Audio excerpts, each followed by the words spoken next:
Hi, it's Kia. I invite you to read with me. Um, I am going to read Robinhood Snacks for August 4th. Like I said, the best thing to come out of Robinhood is their snacks, is their report I guess they come out every day. Maybe it was every week or every day. I don't know, but it's their little financial news. I do enjoy the Robinhood Snacks. Hey, snackers.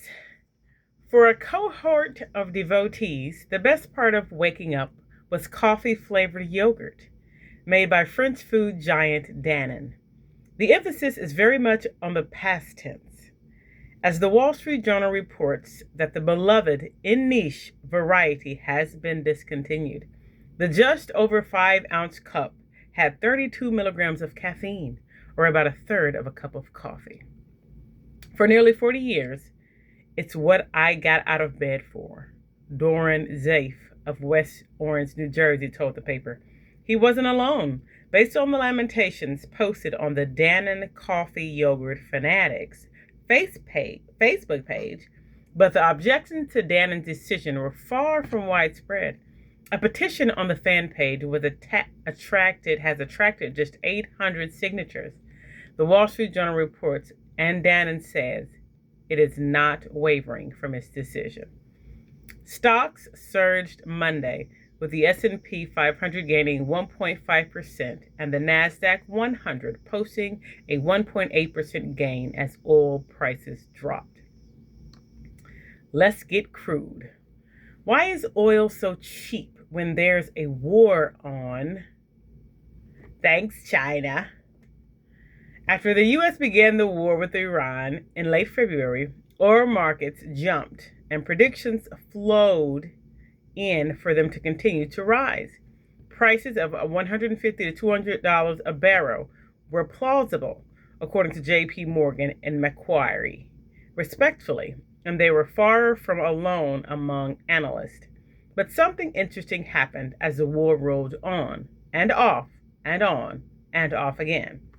On Friday, after a surge in prices due to ratcheting threats of renewed military action from President Trump, Brent crude closed at just over $90 a barrel, before falling almost 5% on Monday after a planned U.S. attack was called off. Yes, oil prices are certainly elevated, as are U.S. gas prices.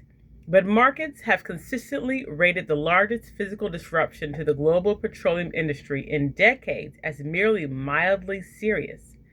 What's going on here? The answer has to do with the U.S. and China. On the first point, the U.S. is the world's largest oil producer and has been for 8 years. U.S. oil producers responded to market mayhem and higher oil prices by pumping more oil every month on a year-over-year basis when the war started and the federal government opened the spigots of the U.S. Strategic Petroleum Reserve wide, sending National Reserve to their lowest level since 1983. But the real story is China. It's the largest single buyer of oil traveling, or more to the point, largely not currently traveling, through the Strait of Hormuz, leaving it remarkably exposed to the current dislocation in physical oil flows. China's response to the war in Iran, a crude diet, the Wall Street Journal reports. The country imported 11.6 million barrels of crude a day on average in 2025. Data from the American Petroleum Institute shows by June this year, imports had collapsed to around 7 million barrels a day. China has built out a strategic oil reserve of more than 1.4 billion barrels and has deployed over 100 million barrels to plug its import gap. But it's not just massive reserves that are serving as a cushion.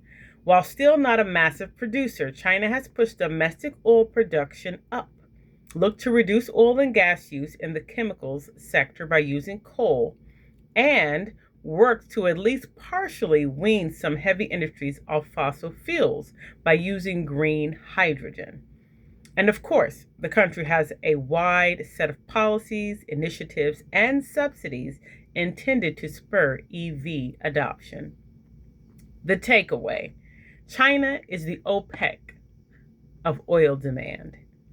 Oil analyst Homayon Falaskihi told the paper China could keep its imports low, match domestic demand to keep economic growth humming, and suppress global oil prices for another 6 months, according to the analyst firm Kepler, and still have more than 1 billion barrels in its reserves. If there is a path to peace between Washington and Tehran, it doesn't seem likely to run through an energy crisis in Beijing. Ben Walsh. 12.7 million. That's the number of barrels of Bud Light that brewing giant AB InBev is projected to sell in the U.S. in 2026, the Financial Times reports, down from a peak of 15.8 million in 2024. As what was previously America's best-selling beer and the company's top-selling brand continues to reel from a 2003 conservative boycott. What else we're snacking? The Odyssey has pushed IMAX stock to an all-time high. CNBC reports there is an arms race in AI corporate merch. The New York Times reports Americans are rethinking their love affair with plant milks. Bloomberg reports pressure on Gianni Infantino increases as European federations prepare to oppose re-election, The Guardian reports. Snack fact of the day: a thunderstorm known as Hector the Convector appears every day at 3 p.m. from September to March over the Tiwi Islands due to the specific microclimate of the area of the Darwin Coast in Australia's Northern Territory. And that's it for Robinhood Snacks. Thank you for reading with me the financial news from Robinhood today. Thanks.